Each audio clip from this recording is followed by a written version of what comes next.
আর কিছুক্ষণের মধ্যেই হয়তো আমরা গ্রামে পৌঁছে যাব, তাই না বল? হ্যাঁ, আর মিনিট 5 লাগবে। কি মনে হচ্ছে, এই গ্রামে কি তোর দাদামশাই আছেন? বাবা তো তাই বলেছিল। তাহলে এতদিন তোর দাদাকে ফিরিয়ে আনলি না কেন? সে চেষ্টা বাবা অনেকবারই করেছে, কিন্তু কোনো লাভ হয়নি। দাদা অত্যন্ত জেদি মানুষ। বাবার মুখে শুনেছি তিনিও আমাদের মতো অ্যাডভেঞ্চার প্রিয় মানুষ। একা একা বন জঙ্গলে ঘুরে বেরিয়ে নতুন নতুন অভিজ্ঞতা অর্জন করে। দাদার নাকি ইট পাথরের শহর একদম পছন্দ নয়। বুঝলাম। তুইও তো মনে হয় এই গ্রামে আগে কখনো যাসনি। এসেছিলাম অনেক বছর আগে, তবে এখনো সব মনে আছে ভালো করে। ঠিক আছে, আমাদের উদ্দেশ্য যেন সফল হয়। অবশেষে দীর্ঘ 8 ঘন্টা জার্নি করে আমরা গ্রামের স্টেশনে পৌঁছালাম। প্ল্যাটফর্ম থেকে নেমে একটা রিক্সা ঠিক করে রওনা হলাম। বরাবরই গ্রামের পরিবেশ আমার কাছে অনেক ভালো লাগে। গ্রামের সৌন্দর্য যেন শিল্পীর হাতে আঁকা জীবন্ত ছবি। আমার নাম জহির, আর ও আমার বন্ধু চঞ্চল। আমরা এখানে এসেছি চঞ্চলের দাদাকে খোঁজার জন্য। কলেজ জীবন থেকেই আমরা একসাথে অনেক অ্যাডভেঞ্চারে গিয়েছি। কোনো পুরাতন লোকালয় বা ভ্রমণের জায়গা, রহস্যের সন্ধান পেলেই আমরা সেখানেই ছুটে যাই। এখন আমরা দুজনেই চাকরি করি, তবে এই ভ্রমণের অভ্যাসটা আমরা ত্যাগ করিনি। কয়েক মিনিটের মধ্যেই আমরা গ্রামের লোকালয়ে চলে আসলাম। এই গ্রামে জনবসতি অনেকটাই কম, নীরব নিস্তব্ধ একটি গ্রাম। হয়তো এজন্যই চঞ্চলের দাদা এখানেই থাকে। লোকালয় থেকে কিছুটা দূরে একটা কুঁড়ে ঘর আছে, সেখানে গিয়েই আমাদের রিক্সা থামল।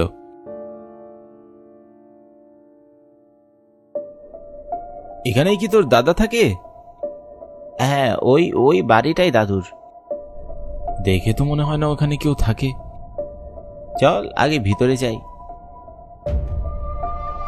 পুরনো কাঠের দরজায় ধাক্কা দিতেই দরজাটি খুলে যায়। আমরা ঘরের ভিতরে গিয়ে খুবই হতাশ হলাম। বাড়িতে কেউই নেই। ঘরের ভিতরের পরিবেশ আর মাকড়সার জাল দেখে স্পষ্টই বোঝা যাচ্ছে দীর্ঘদিন এখানে কেউই থাকে না। আচ্ছা, গ্রামের কারো কাছে শুনলে ভালো হয় না, যদি কেউ কিছু বলতে পারে? আমার দাদা বড়ই চাপা স্বভাবের মানুষ, কোথায় যায় কি করে কাউকেই বলে না। ঘরের ভিতর জিনিসপত্র বলতে একটা পুরনো চৌকি, একটা টেবিল আর একটা পুরাতন আলমারি, এছাড়া বিশেষ কিছু নেই। হঠাৎ আমার চোখ আটকে যায় বালিশের পাশে রাখা একটি কাগজের দিকে। আমি এগিয়ে গিয়ে কাগজটাতে কি লেখা আছে তাই দেখতে গেলাম। ভেতরে একটা নকশা করা ম্যাপের মতো কিছু মনে হচ্ছে। পরে দেখ তো কাগজটায় কিছু লেখা আছে কিনা। না রে, তেমন কিছুই তো লেখা নেই। মনে হচ্ছে কোনো জায়গার ম্যাপ আঁকানো আছে। কই দেখি তো, এখানে খুব অন্ধকার। আচ্ছা চল বাইরে চল। চঞ্চল নকশাটা ভালো করে দেখে নেয়, তারপর সে বলে, এখানে যেই চারুলতা নদীটার কথা বলা হয়েছে, এটা তো এই গ্রামেরই নদী। ম্যাপটাও দেখে এরকমই মনে হচ্ছে। ম্যাপের এক কোণায় লেখা আছে, চারুলতার তীরে উত্তরের জঙ্গলে পেতে পারো রত্ন। মনে তো হচ্ছে কোনো গুপ্তধনের সন্ধান। হয়তো তোর দাদা ওখানেই থাকতে পারে, কি বল? আচ্ছা চল তো, আগে আমরা নদীর ঘাটের দিকে যাই। এই নকশায় যেভাবে জঙ্গলের নির্দেশনা দেওয়া, নদীপথ পাড়ি দেওয়ার পর একটা গহীন জঙ্গল, আর তার ভিতরে একটা সুড়ঙ্গ, আর ওখানেই কিছু একটা আছে, বুঝলি? তবে আমার মনে হয় সবকিছু এত সহজ হবে না। চল আগে গিয়ে তো দেখি, কি বলিস? যদি কোনো বিপদ দেখি তাহলে ফিরে আসব। আচ্ছা, তোর কি মনে হয় ওখানে কিছু আছে? হয়তো দাদা, নয়তো গুপ্তধন, কোনো একটা তো পাবো। অনেকদিন পর বেশ একটা অ্যাডভেঞ্চার ফিল হচ্ছে, বল? বাবা বলেছিল দাদার নাকি গুপ্তধন খোঁজার খুব শখ ছিল।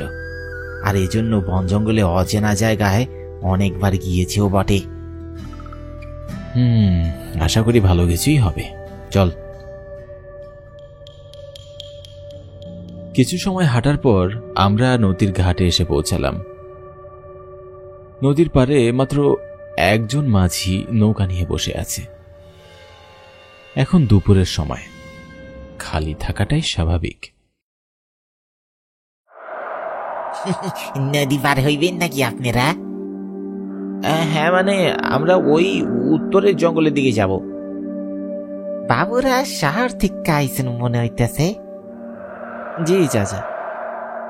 তাইলে উত্তরের জঙ্গলে যাওয়ার দরকার নাই, ওইখানে পদে পদে বিপদে পড়বেন। আহা, আপনি নিয়ে চলুন না। ওইখানে তোমাকে কি কাজ? শোন, ওনাকে সবকিছু বলা ঠিক হবে না। আমাদের কিছু দরকার ছিল, যা ভাড়া লাগে দেব, তুমি একটু নিয়ে চলো তো। আমার সাবধান করানোর দরকার ছিল, আমি করছি, বাকিটা তোমাকে ইচ্ছা। তাই আমি কিন্তু নামাইয়া দিয়াই চলে আসবো। ঠিক আছে, আপনি চলুন, যেতে পারলে আসার ব্যবস্থা ঠিক হবে। তারপর আমরা নৌকায় উঠে বসলাম। শান্ত নদীর আঁকাবাঁকা পথে ধীরে ধীরে এগিয়ে যেতে লাগলো আমাদের নৌকা। শীতল বাতাস বইছে। বহুদিন এমন পরিবেশে আসা হয়নি।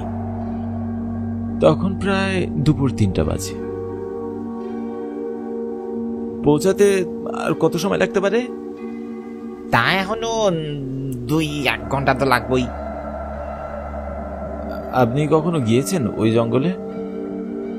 বাস দিয়ে অনেকবার নৌকা চালাইয়া গিয়েছি, কিন্তু জঙ্গলের ভিতরে কখনো যাওয়া হয় নাই। ওইখানে ভয়ে কেউ যাইতেই চায় না। কিসের ভয়?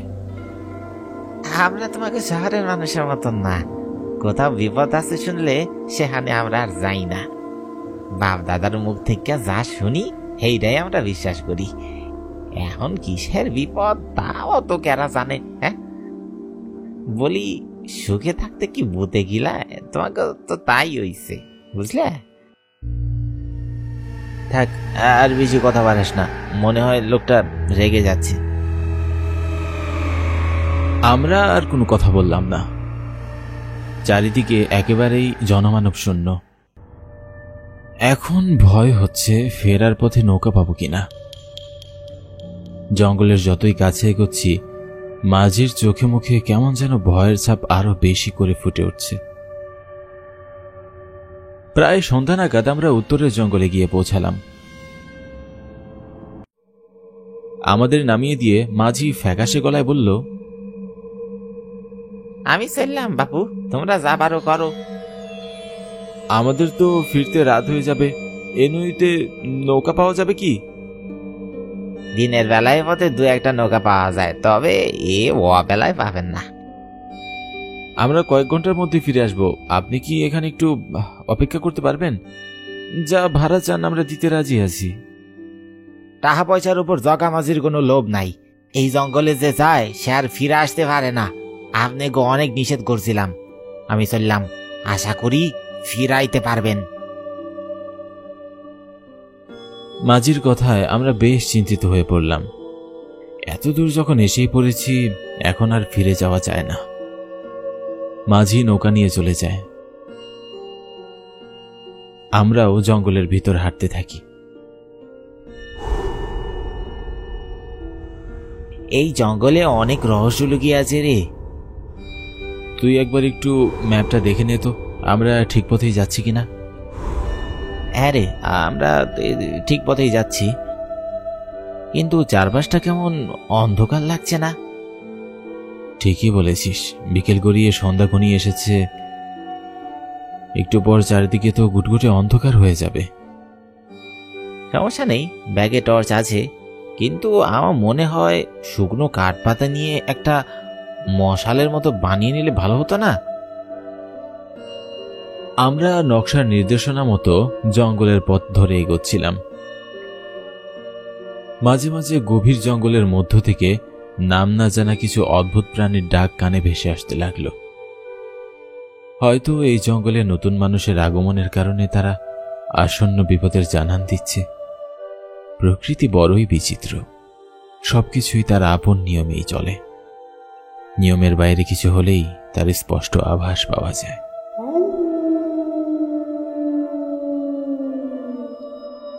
এই জঙ্গলে মনে হচ্ছে অনেক হিংস্র জন্তু আছে রে। ভয় পাস না, আশা করি কিচ্ছুই হবে না। বেশ অনেকটা পথ হাঁটার পর জঙ্গলের একদম গভীরে এসে পৌঁছলাম। দুটি গাছের মধ্য দিয়ে অন্ধকার গুহার মতো একটি পথ চলে গিয়েছে। বন্ধু, ওই তো সুড়ঙ্গ। হ্যাঁ, তাই তো। এই নকশা তাহলে আমাদের ঠিক পথেই নিয়ে এসেছে। শোন, মশালটা জ্বালিয়ে তারপর ভিতরে যাওয়া যাক।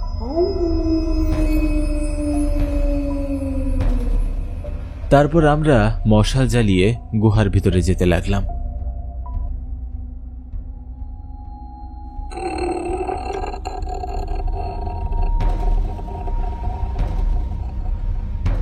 কি ঘুটঘুটে অন্ধকার রে বাবা।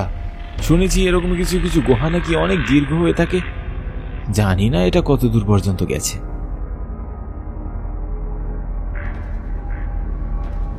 চলে যাও, চলে যাও।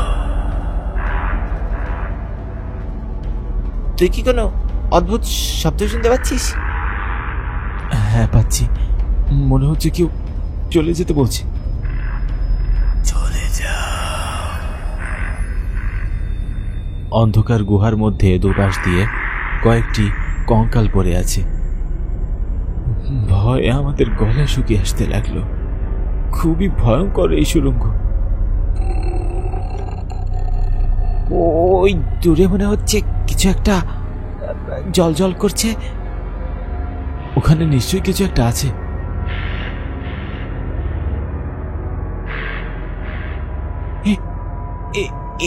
এ তো গুপ্তধন।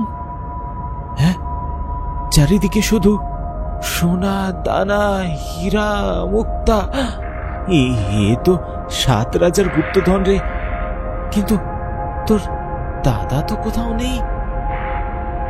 আমি চঞ্চলের দিকে তাকাতেই দেখলাম ও ভয়ার্ত দৃষ্টিতে আমার দিকে তাকিয়ে আছে। তুই অত ভয় পেয়ে আছিস কেন?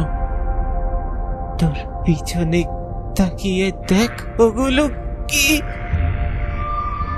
আশেপাশে তাকাতে ভয় আমার সমস্ত শরীর শিউরে উঠল। এসব কি দেখছি? চারিদিকে শুধু আমাদের মতোই দেখতে হুবহু একই ধরনের অবয়ব দাঁড়িয়ে আছে। তবে ওদের সকলের চোখ আগুনের মতো জ্বলজ্বল করছে। এরা নিশ্চয়ই কত খারাপ আত্মা। ওরা ধীরে ধীরে আমাদের দিকে এগিয়ে আসতে লাগলো। আশেপাশে পালানোর পথটাও নেই। ওদের ছেড়ে দাও, ছেড়ে দাও। ঠিক সেই সময় আগের মতো একটি কণ্ঠ আবারও ভেসে আসতে লাগলো। এ তো আমার দাদার গলা। পিছনে তাকিয়ে দেখলাম চঞ্চলের দাদা দাঁড়িয়ে আছে। ওনাকে দেখা মাত্রই ধীরে ধীরে আশেপাশের অবয়বগুলো কোথায় যেন মিলিয়ে যেতে লাগলো। কোনো কথা বলো না, তোমরা আমার পিছু পিছু আসো, এখান থেকে বের হতে হবে।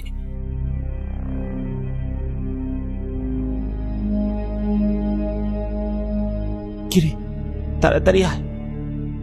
হ্যাঁ, চল চল, তাড়াতাড়ি চল।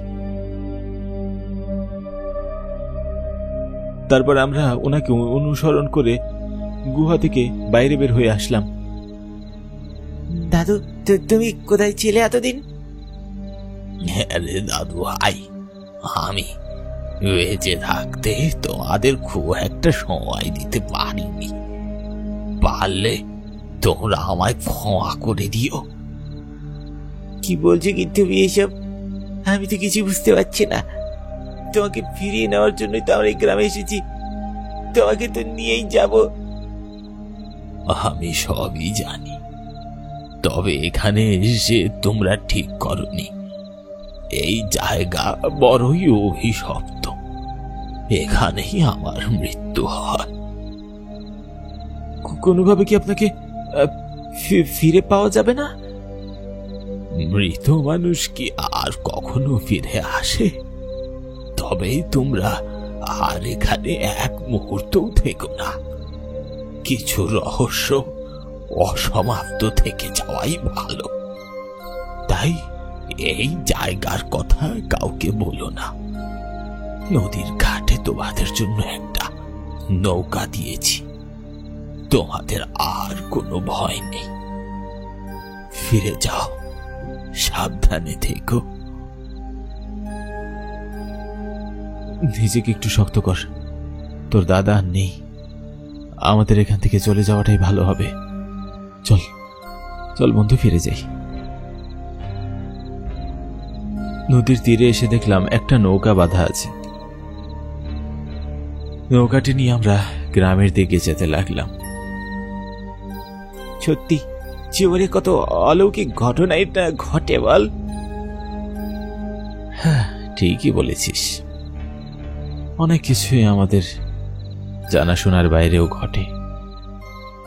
তবে চোখের সামনে কত ধন সম্পদ থাকা সত্ত্বেও আমরা তখন খালি হাতে ফিরে যাচ্ছি বল। দাদাকেও হারিয়ে ফেললাম। তবে একদম খালি হাতেও যাচ্ছি না। হ্যাঁ, মানে কি বলতে চাইছিস? মানে ফেরার পথে পকেটে কিছু জিনিস তুলে নিয়েছিলাম। কি বলছিস? হ্যাঁ, এই দেখ কি এনেছি। তুই পারিস বটে। কখন করলি এসব? আমাকে বললিও না। আরে বাদ দে ওসব কথা। গ্রামের ঘাট দেখা যাচ্ছে। আজ শুধু তোর দাদার জন্যই আমরা নিরাপদে ফিরতে পারলাম। যেখানে থাকুক তোর দাদা, ভালোই যেন থাকে। তবে এখানেই আমাদের অ্যাডভেঞ্চার শেষ নয়। এমনই আরো অসংখ্য অ্যাডভেঞ্চারে আমরা গিয়েছি। আপনারা যদি এমন রহস্য ঘেরা গল্প দেখতে চান, তাহলে অবশ্যই কমেন্ট করে আমাদের জানান। আপনাদের সবাইকে অসংখ্য ধন্যবাদ পুরোটা সময় জুড়ে আমাদের সাথে অ্যাডভেঞ্চার উপভোগ করার জন্য।